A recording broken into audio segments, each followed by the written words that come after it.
guys? Welcome back. Commentary for you. Like my sponsor, Steel Supplements, link discount code down in the description. Also, I talk all the time about my Glance LED.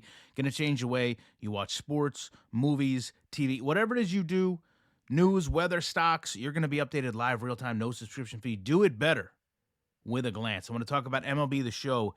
What a very challenging year I believe the show has ahead for itself. Now, first of all, I just want to talk about the cover athletes. Paul Skeens, first really pure pitcher we've seen. I understand people look at Ohtani, but understand Ohtani way more than a pitcher.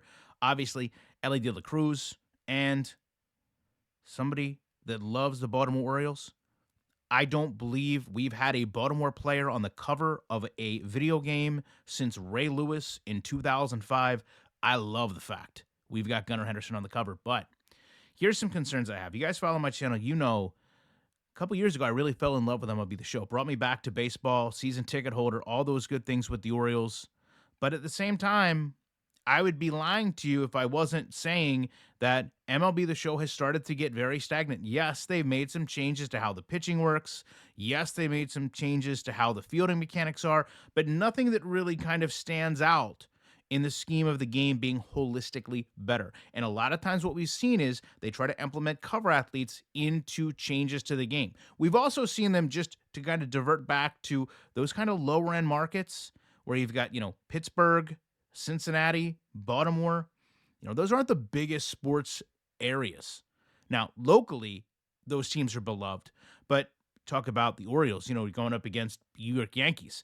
It's just totally different markets. So I'm glad that they're kind of giving lower level teams exposure. We also saw them do that with Jazz Chisholm, since I mentioned the Yankees back when he was on the Marlins. But to me, the game just isn't really doing enough to earn my purchase. And one of the reasons I've been able to get away from not purchasing the game is because, well, they were providing it for free to Xbox users that had Game Pass. And this year, they've decided to stop doing that.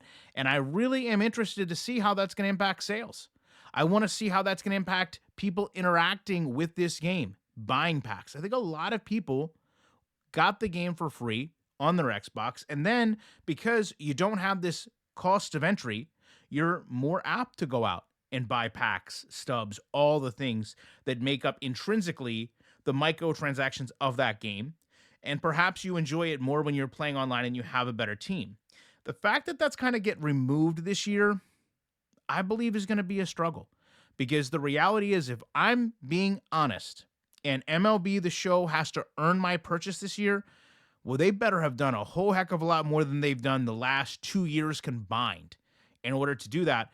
And I just don't see it being the case. I mean, granted, they have worked in some of the things we wanted to see with the broadcast, with the announcers.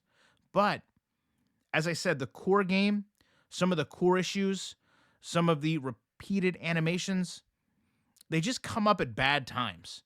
And this is somebody that, if you look at my channel, I've constantly taken a step back and I've shown, hey, this is what this game is capable of doing. It is no doubt, in my mind, the best sports simulation game on the market.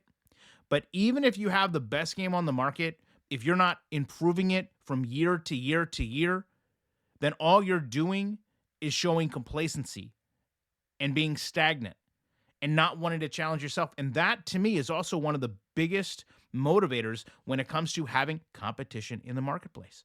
If you don't have anyone to try to push you, clearly you're not able to push yourself. We've seen this with Madden for years. But now, unfortunately, we're starting to see it with the show. I hope we're not there, but I feel like if this year they're going to ask gamers on a whole console to pay for a game when they haven't in the past, and they're going to provide the same kind of boring, repetitive product, they're going to very much be in for a rude awakening. Love to know your thoughts on this. Appreciate you watching it. I will be back in the week with more commentary.